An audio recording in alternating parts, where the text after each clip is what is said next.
how can Northwestern upset the Nebraska Cornhuskers? Well, in this segment, we will be discussing some reasons why Northwestern should win this game.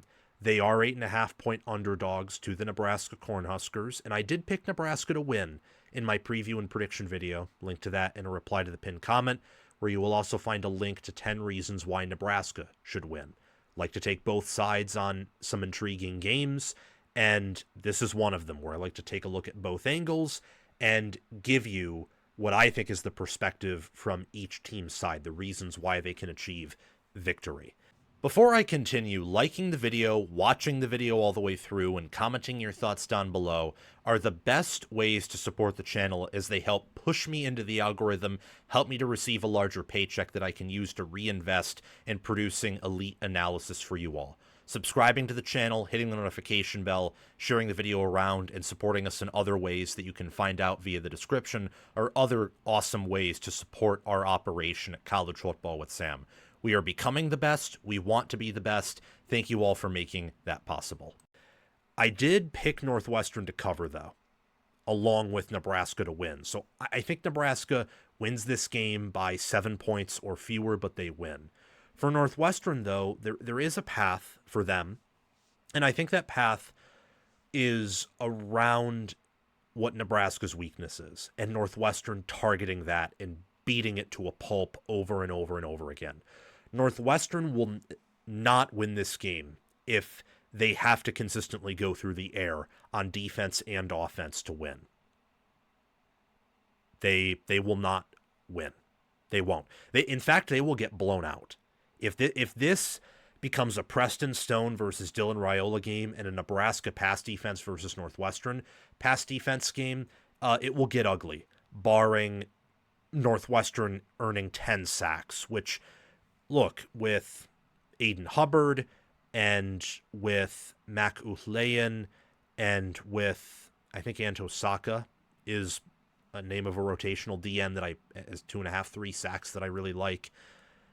Unless they somehow get 10 sacks, then maybe they'll keep it close even in that regard. But we'll see.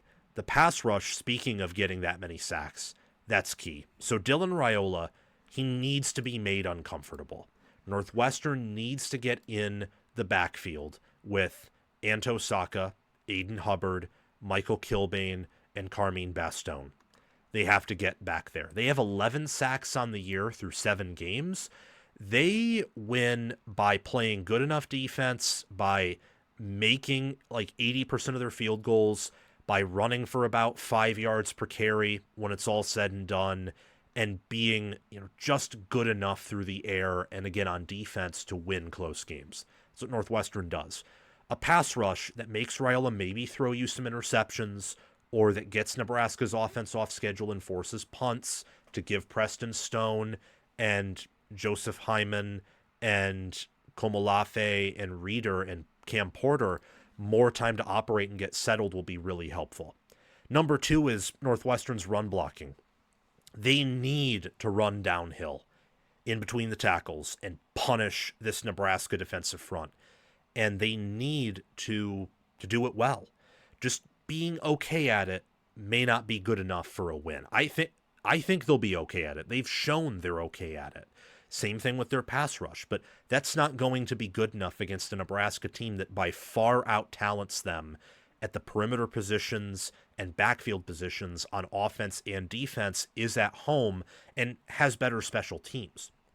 They will need to run block out of their mind and consistently get 2, 3, or 4 yards of push, and mostly in between the tackles. But what helped Michigan beat Nebraska was getting some explosive runs, whether by pull blocking or directional running to the outside. And Northwestern, I believe, has the offensive line and running backs to potentially do that. So if you believe they have that, then that's a big reason to support Northwestern winning here. Number 3 is their pass blocking. So Northwestern's tied 17th in pass blocking efficiency. The reason Preston Stone is struggling is not because of his protection. Northwestern, yet again, has found another serviceable to even great offensive line to work with. Bringing in Martez Lewis, I think, was a really underrated move for them, and that's panned out well. And on the other side of that offensive line, they have a wonderful left tackle.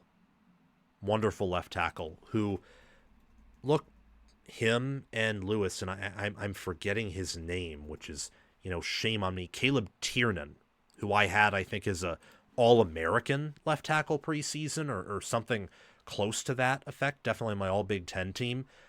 They're effective at pass blocking, and that is with a quarterback who isn't all that good and receivers who aren't all that good.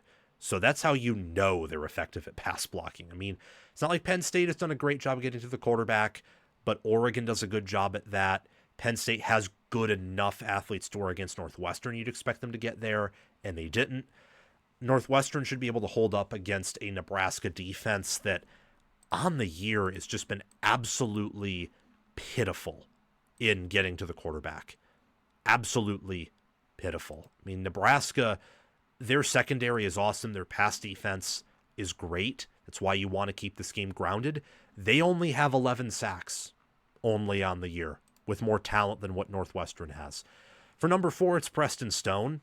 He needs to not turn it over in Lincoln.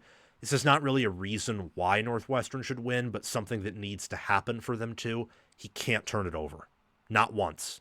And number 5 is turnovers in general, but that's more for the defense. So Preston Stone needs to protect the football. For Northwestern, they need to force some turnovers, whether that comes from the pressure or Raiola may be forcing it or thinking there's something open and Northwestern deceives him. Northwestern needs to win the turnover battle here and the trenches and win the trenches quite decisively if they want to win. That outcome, though, is possible. Northwestern can do both of those things. I think they will do at least one of those, which is why I predicted them to cover the 8.5-point spread despite predicting Nebraska to also win. Those are some reasons why Northwestern should win and their pathway to pulling off a massive upset and potentially earning David Braun a Coach of the Year caliber season or recognition. Thanks for watching this video. Make sure, if you haven't already, to like the video, subscribe to the channel, hit the notification bell, comment your analysis and thoughts down below so I can reciprocate my thoughts with you in the comment section, and check out anything on these end screens that are up here, whether it's a recommended video or playlists for teams that I'm talking about in a preview, prediction, or a reaction. Make sure to hit the notification bell on those, scroll through them, and watch any suggested videos if you are interested. Thank you for helping college football with Sam become the best and the biggest college football brand and channel on YouTube and other social media platforms. We will reach that one day because of your support.